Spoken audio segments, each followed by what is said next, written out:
Jy kan die Bybels oopmaak, broeders en susters, by Lukas 2. Lukas 2, ons gaan lees vanaf vers 25 tot 40. Lukas 2, vers 25 tot 40. Dit is in my Bybel op bladsy 80. Net iets vooraf. In die hele Lig vir die Wêreld reeks praat ons en hoor ons heeltyd van die kindjie wat gebore is.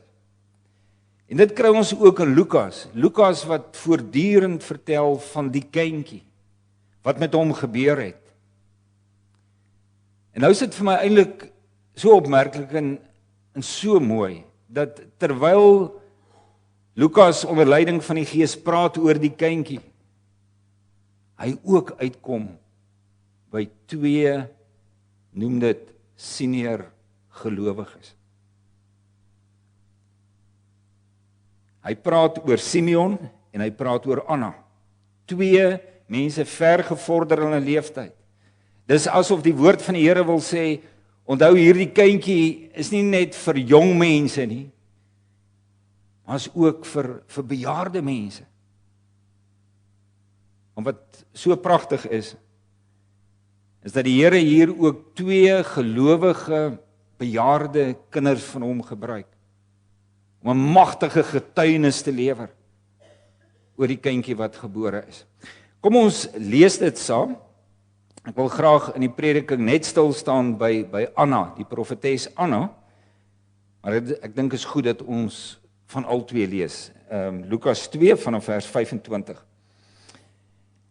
Daar het destyds 'n man met die naam Simeon in Jerusalem gewoon. Hy was getrou aan die wet en vroom en het uitgesien na die koms van die verlosser van Israel. Hoor jy hierdie getuienis? Hy het uitgesien na die koms van die verlosser. Die Heilige Gees was op Simeon en het aan hom bekend gemaak dat hy nie sou sterwe voordat hy die gesalfde van die Here gesien het nie. Deur die Gees gelei het hy opgegaan tempel toe. Toe die ouers die kindjie Jesus bring, om vir hom die gebruikelike bepaling van die wet na te kom, het Simeon hom in sy arms geneem en God geprys en gesê, Here, laat u dienaar nou in vrede gaan volgens u woord, omdat my oë u verlossing gesien het. Die verlossing wat hy gereed gemaak het voor die oë van al die volke, 'n lig tot verligting van die nasies en tot eer van u volk Israel. Sy vader en sy moeder was verwonderd oor die dinge wat hy gesê het. Simeon het hulle geseën en van Maria sy moeder gesê, kyk, hierdie kindjie is bestem tot 'n val en 'n opstanding van baie in Israel en tot 'n teken wat weerspreek sou word. So sal die gesindheid van baie mense aan die lig kom, en wat jou betref, daar praat hy met Maria, 'n swaard sal deur jou siel gaan. Dis Simeon, dan Anna. Daar was ook 'n profetes Anna, 'n dogter van Faniel uit die stam Aser. Sy was baie oud.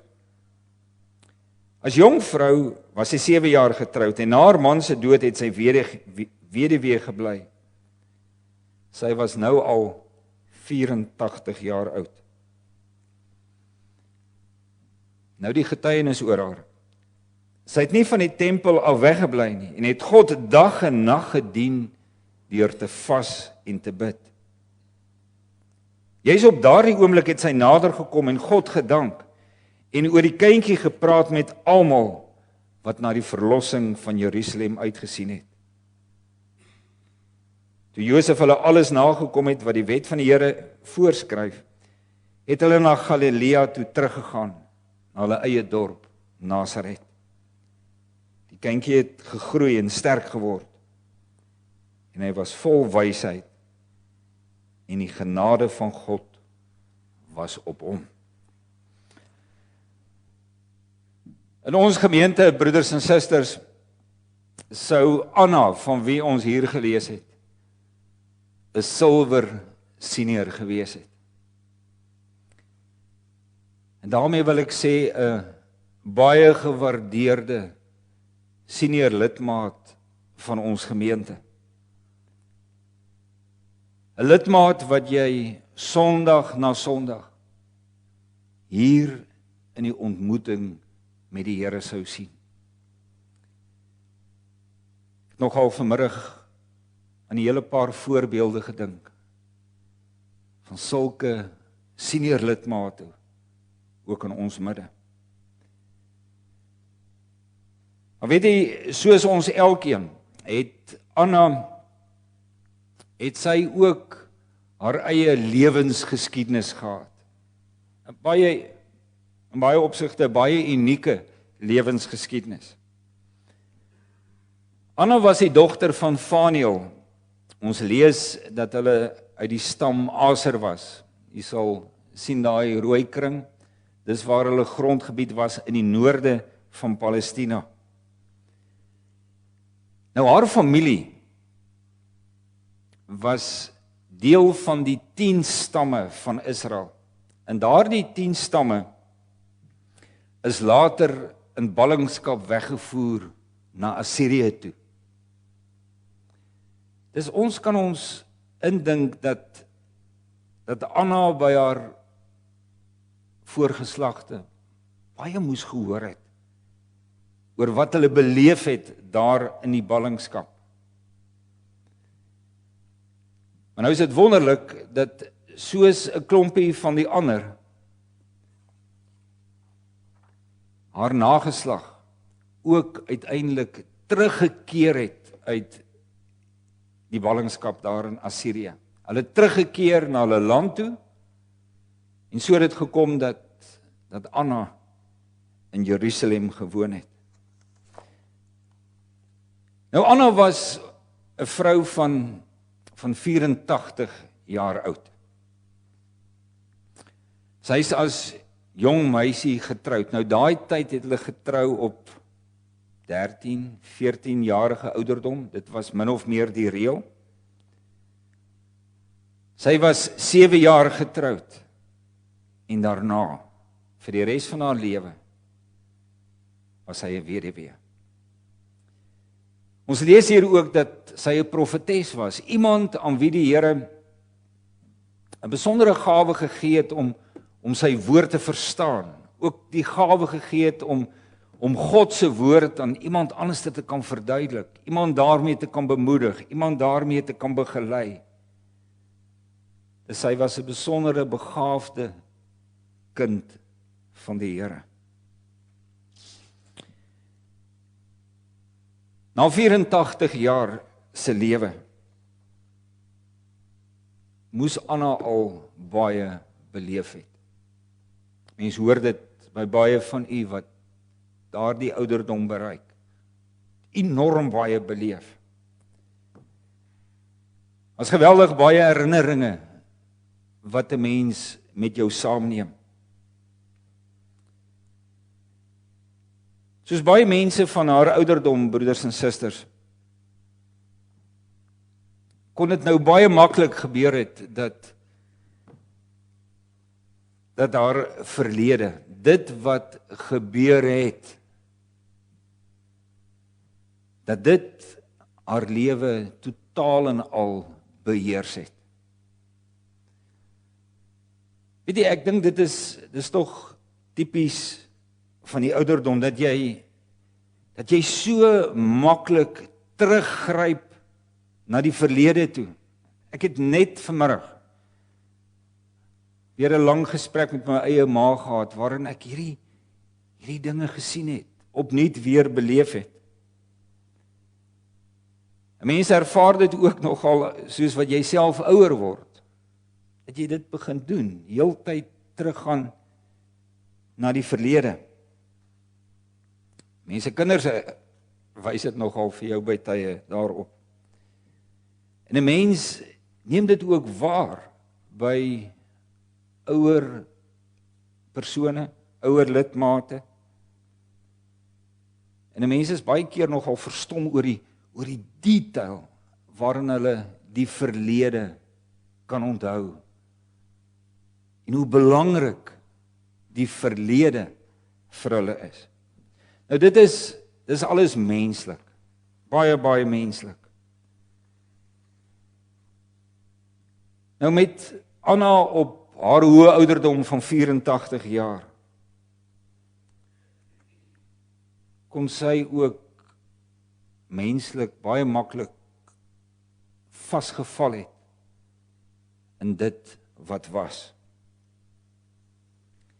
Maar weet jy, broeders en susters, dit het nie gebeur nie. Ons lees hier dat Anna 'n gelowige was, 'n bejaarde gelowige, wat ook met 'n wonderlike verwagting in haar hart geleef het. Daar was by haar 'n diep hinkering.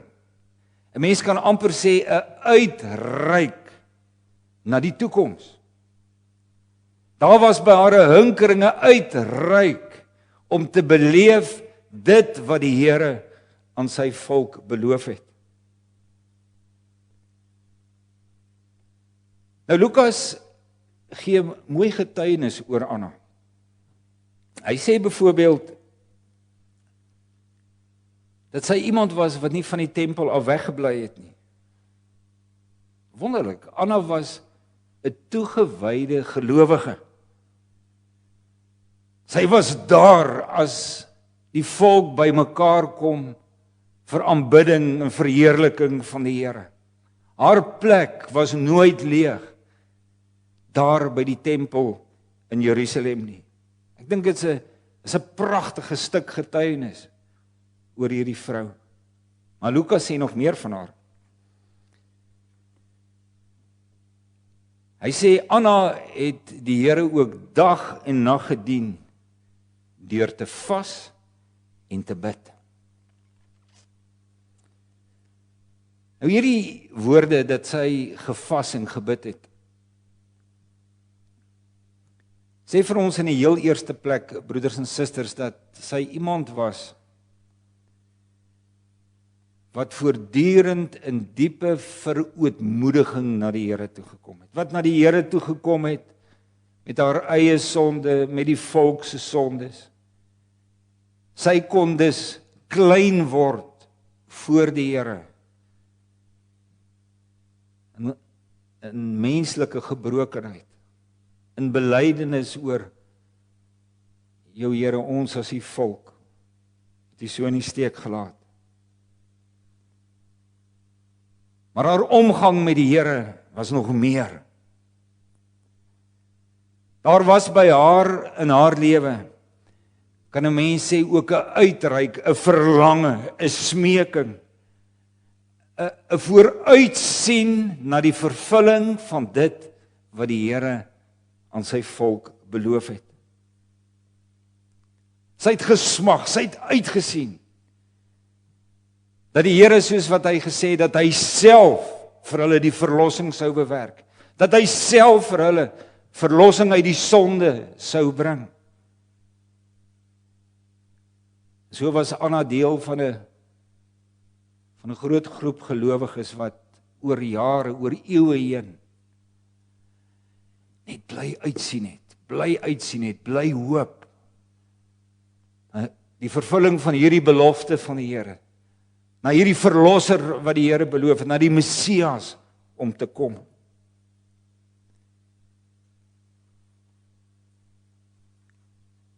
Nou het u gehoor dat die Here hierdie vrou in al haar geloofsverwagting, dat die Here haar nie teleurgestel het nie. God sorg dat Anna op die regte tyd, op die regte plek is. Hy sorg dat sy in die tempel in Jerusalem is, daar waar Simeon met die kindjie met ons Here Jesus Christus in sy arm staan. Die Here sorg dat sy daar is, om te hoor wat Simeon oor hierdie kindjie sê.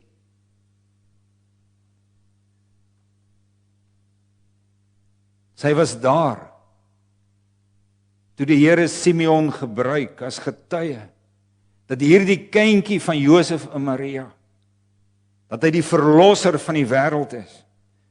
Sy was daar, toe Simeon ook profeties getuig het, maar hierdie kind, hierdie kindjie wat gebore is die lig vir die wêreld. Hy is die lig tot verligting van die nasies, het Simeon uitgeroep, en tot eer van die volk van die Here. Wonderlik hoe die Here haar geseën het in hierdie opsig. En as sy dan daar in die tempel is, en sy sien vir Simeon met die kindjie in sy hande, en sy hoor hom en alles wat hy gesê het, wat doen sy dan? Onder leiding van die Heilige Gees, voeg sy haar by Simeon, in die erkenning dat hierdie kindjie die Messias is. In die erkenning, die tyd het gekom, die dag het gekom, dat God sy beloftes aan ons vervul het. En profeties reageer sy dan eers na bo, na God toe. Sy kom in verheerliking en aanbidding van die Here, wat sy beloftes vervul het. Maar so mooi, net daarna lees ons, reageer sy ook horisontaal na mense toe. Sy praat met mense oor hierdie kindjie wat gebore is.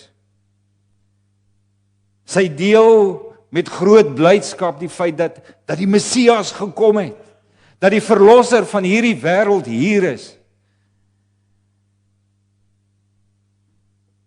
En dit doen sy met die grootste vreugde en die grootste verwondering. En my liewe broeders en susters, 'n gelowige is iemand wat leef met 'n blye verwagting. 'n gelowige is iemand wat leef met 'n groot hoop. En daarmee bedoel ek sekerheid, diep binne in sy hart.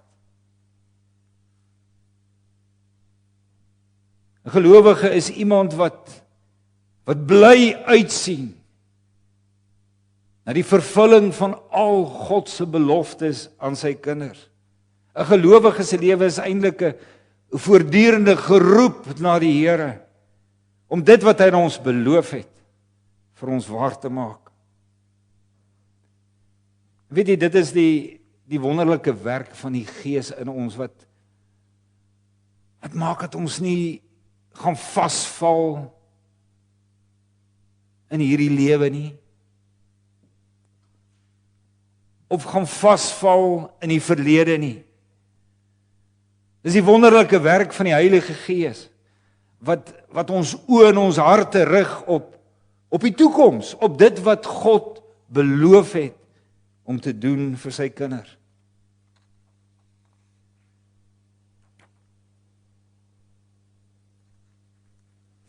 Op grond van die Here se beloftes het Anna 'n verlosser verwag.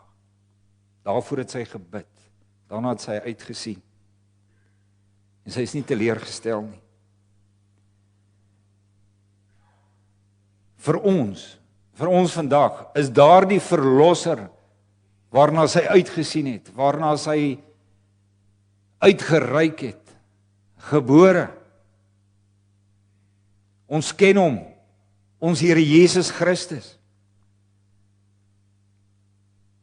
En in die taal van Simeon, broeders en susters, kan ons sê, hy is die helder môrester.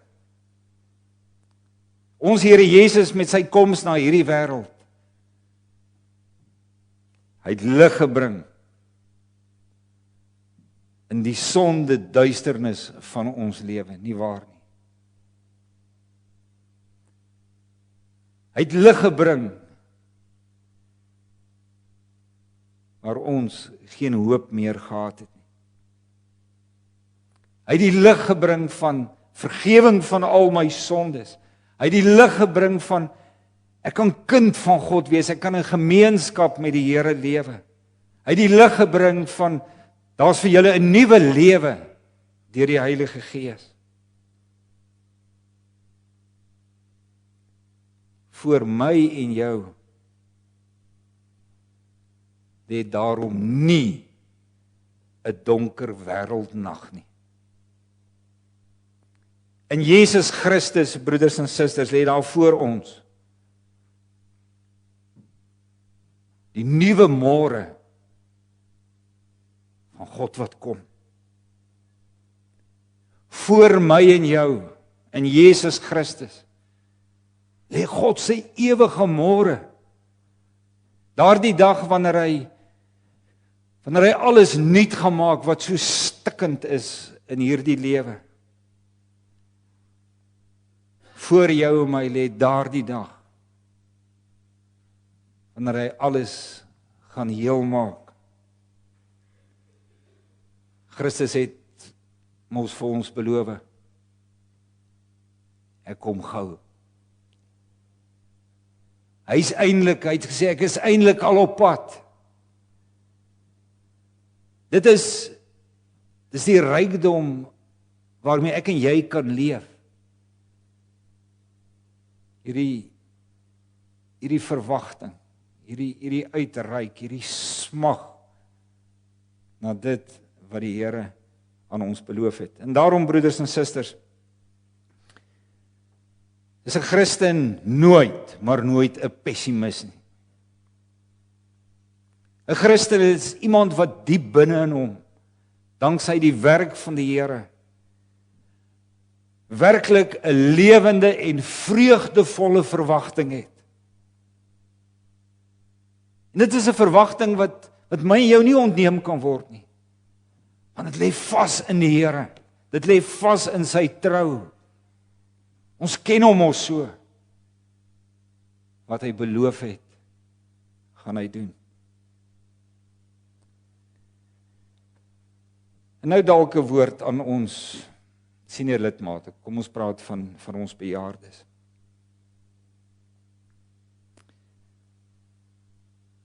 Praat asseblief met ons. En daarby sluit ek almal in. Praat asseblief met ons oor die rykdom en die betekenis van jou geloof.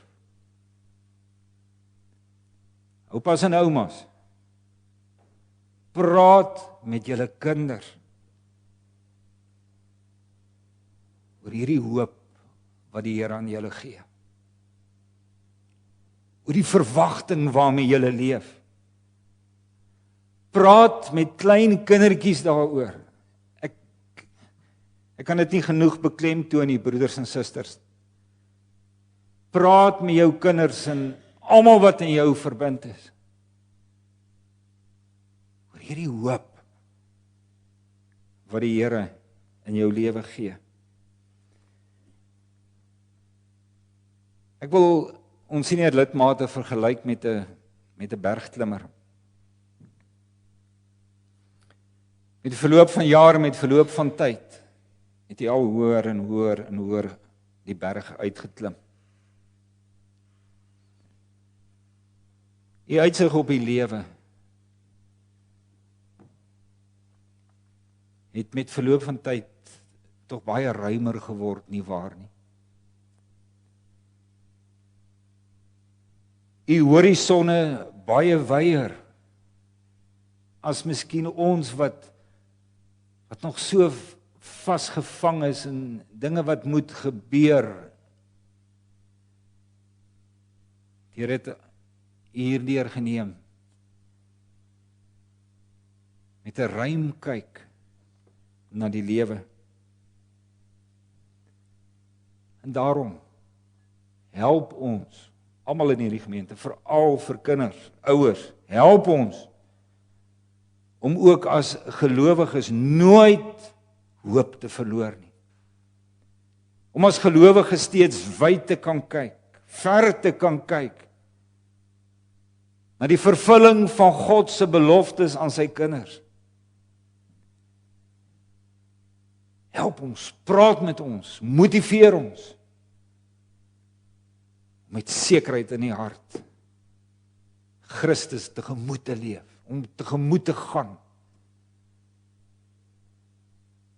Met al die heerlikheid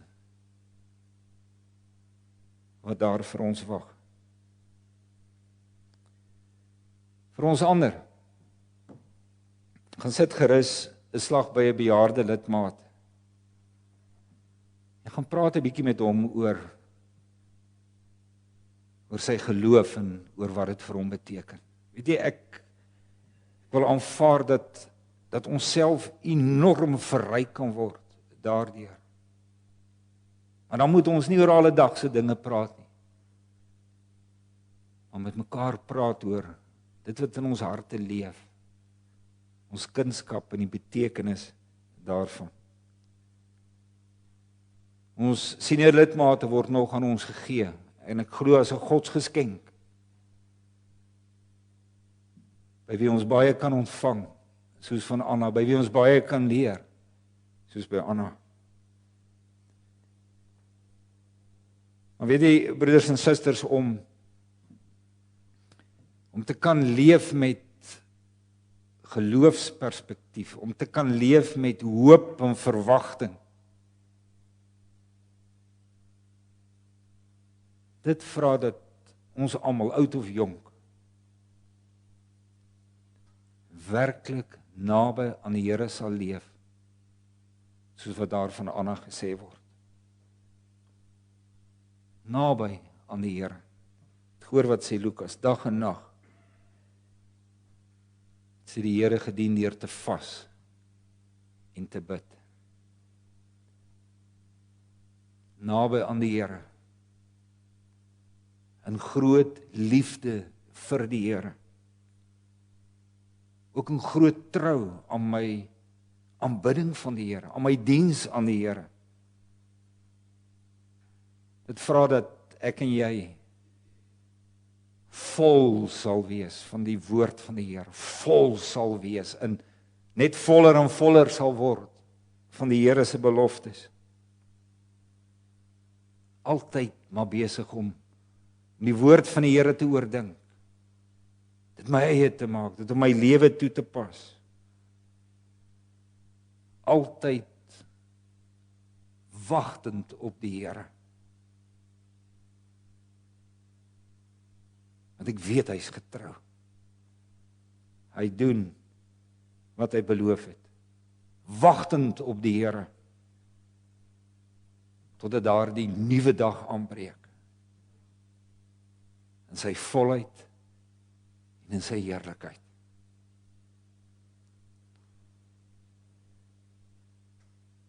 Mag ek en jy, broeders en susters, so lewe. Omdat ons God op sy woord neem.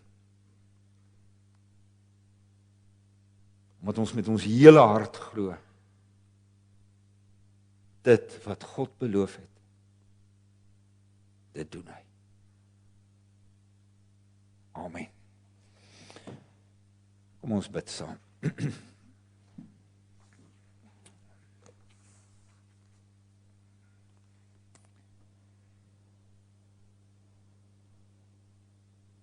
Ons hemelse Vader,